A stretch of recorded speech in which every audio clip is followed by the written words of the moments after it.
directly confusing stories around the death of Kremlin critic Alexei Navalny. What Russian authorities have called a death from natural causes, well, that's now being called an assassination by the West. And that has kicked off a huge international mystery. All right, let's just jump right in with this. This one sentence, pulled from our source material, is basically the pin that pulls the grenade on the whole official story. It's the hook, you know? It's what drags us into this whole mess of espionage, secret toxins, and incredibly high-stakes global politics. So, to really get what's going on, we have to start at the beginning. We need to look at that first official story, the one that was put out to the world right after his death was announced. You see, the initial explanation was really simple and, well, seemingly clear-cut.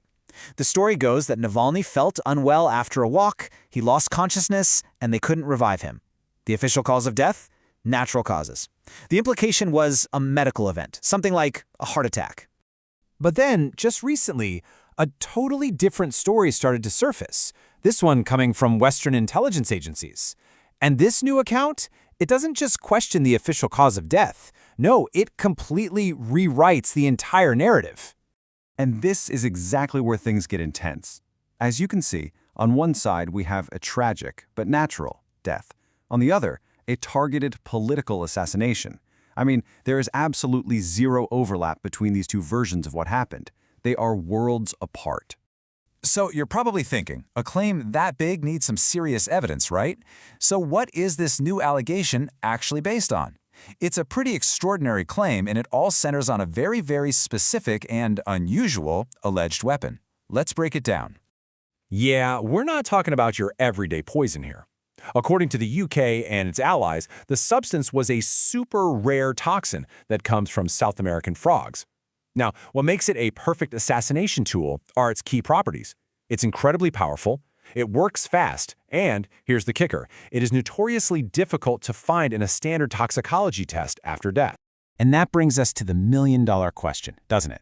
An accusation this serious absolutely requires evidence. So what are these intelligence agencies actually pointing to? What is the proof they say they have for this poisoning? Now, what's really interesting is how they're building this case. It's not just one thing they're hanging their hat on. Western agencies are claiming that first, multiple allies have all independently confirmed the presence of this toxin.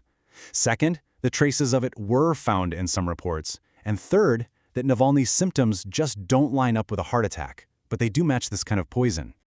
Okay, let's zoom out a little bit because this is way bigger than just a forensic debate.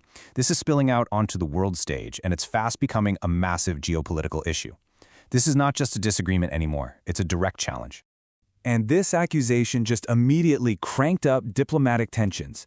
By pointing the finger at the Kremlin, Western nations are saying this wasn't some random act.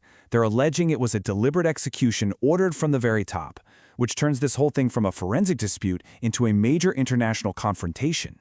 And this chart right here really says it all, doesn't it? You have Russia on one side with a complete 100% denial. Then you have the West on the other with a direct 100% accusation. There's no middle ground, there's no compromise. We're just left with two totally irreconcilable realities and a very, very tense international showdown. So where does all this leave us? It's a provocative thought, really. In a world with such deeply conflicting information, where one side's hard evidence is another side's complete fabrication, how is the final story, the one that actually gets written into the history books,